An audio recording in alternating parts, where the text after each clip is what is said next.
let me say two things that will sound contradictory. The negative one first is when we look at what happened to health in England, Wales, Scotland, and Northern Ireland over the last dozen years, so last 10 years was an important part of it, it's a terrible picture. Life expectancy stopped improving. Inequalities got bigger. Health for the poorest people got worse. And Wales looked worse than England. We did reports for England pointing this out, but when we look at the data for Wales, if anything, it looks worse. Now, people have made the point that the appropriate comparison for Wales may not be England, it may be Northwest England or Northeast England, which did a good deal worse than London and the Southeast. And so Wales, in that sense, looks more like Northeast or Northwest England. So the negative thing that I have to say is, in terms of health, which is in the end what motivates me and many of us, Wales is not doing well. But it's like the rest of the United Kingdom. It's not been doing well. And we think that austerity played a big part in that. The economic problems that preceded austerity, and then a dozen years of austerity made all that worse. That's the negative. The positive is the Wellbeing and Future Generations Act is a landmark legislation, a landmark. It's saying that a government wants all of its policies to have regard to the health of future generations. That's amazing. And, you know, it'll sound like I'm addicted to negative things. I can't say a positive thing without saying a negative thing. The Gallup organization surveyed people in 62 countries, and they asked, will children today have a better life, about the same, or a worse life to you? And in the UK, fewer than 1/3 of people say children will have a better life than they. Wow. Today's adults are saying, we've messed it up for our children. And they're probably right. Probably right. So the Future Generations Act is saying, in a way, we want to interrupt that. We don't accept that as destiny. We want to make a difference. And I was delighted that in the report, the second 5-year report, the 10-year report, one of their strong recommendations was Wales become a Marmot nation. And they would like to work with us in achieving that. And that's really encouraging. And I came to the launch in Cardiff of their Future Generations report. And there was a packed room. People in the room were positive. There was a positive sense in the air that this is exciting. With all the doom and gloom, and I began my response with acres of doom and gloom, this is a bright spark. This is something that gives us hope and encouragement. Well, if I can indulge myself with a little story, there's some organization of Canada, UK consortia, and they approached me a year and a half ago and said that they were planning the meeting for the UK in December 2024, and they'd like it to be on health inequalities, and would I chair it? Yes, I would chair it. And it was in Cardiff in December. What I didn't know they asked if, so it was going to be Saturday and Sunday. They asked, could you come on Friday? Wasn't quite sure what was on. And they took us, and this, I didn't plan this. They took us to WAHWN in Gwent.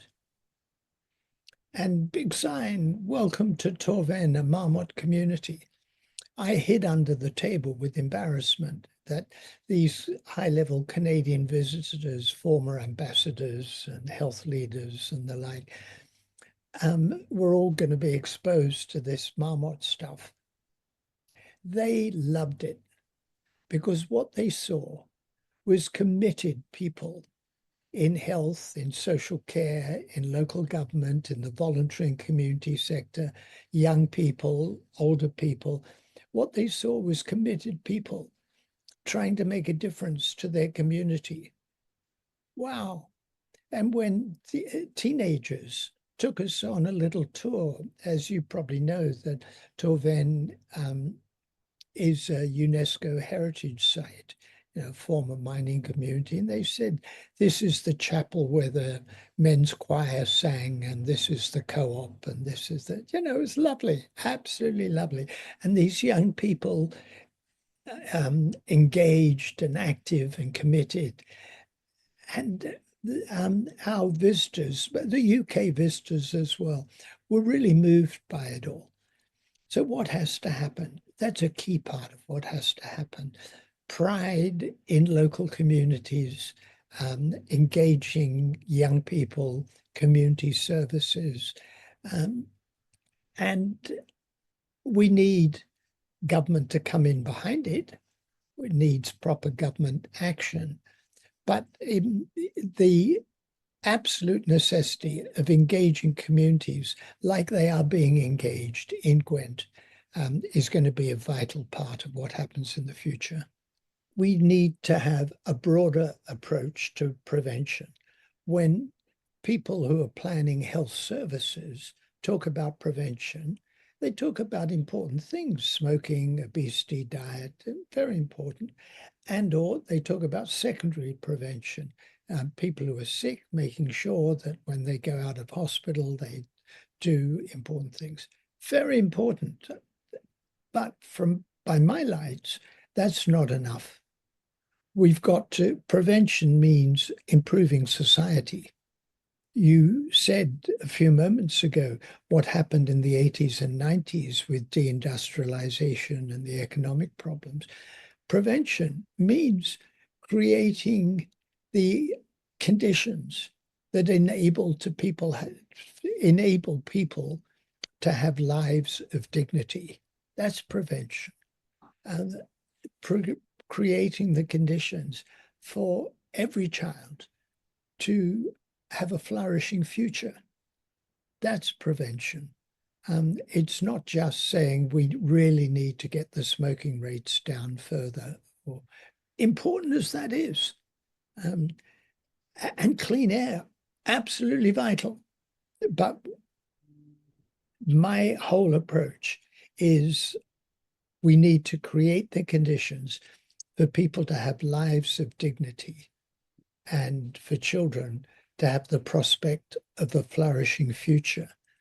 We should not make poverty destiny. We should not have today's adults saying children will have a worse life than we did. That's quite wrong. I was a member of the Arts and Health Commission, I think it was called, and I spoke at the launch of it. And forgive me quoting myself, but I said the Joseph Rowntree Foundation had a measure of destitution, which was doing without two or more of 6 basics: housing, heat, light, food, clothing, and toiletries. Now, and there were in the UK 1 million children living in a state of destitution, 3.8 million adults in 2022.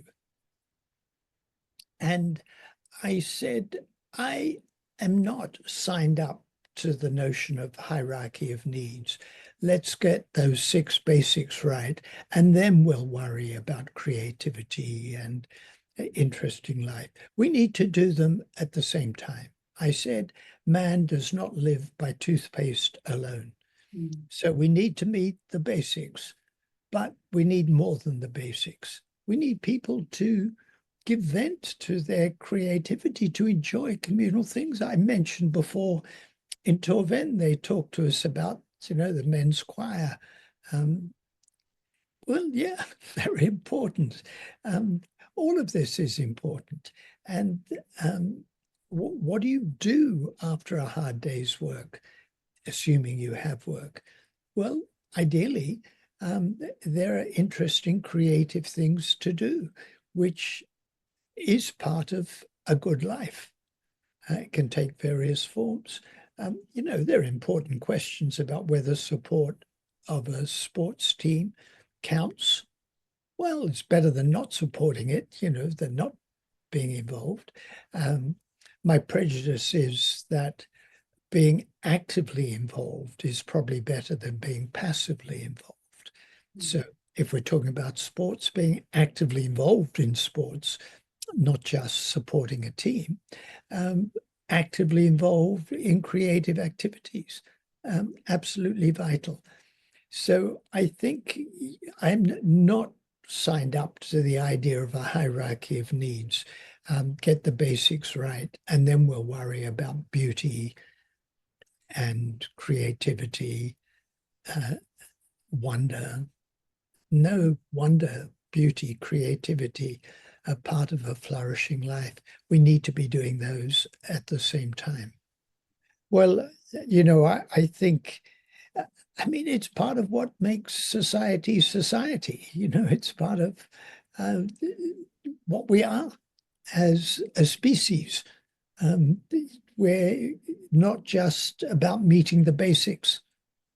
Or if you like, maybe we should think of the basics as including creativity, participation in things other than working and spending.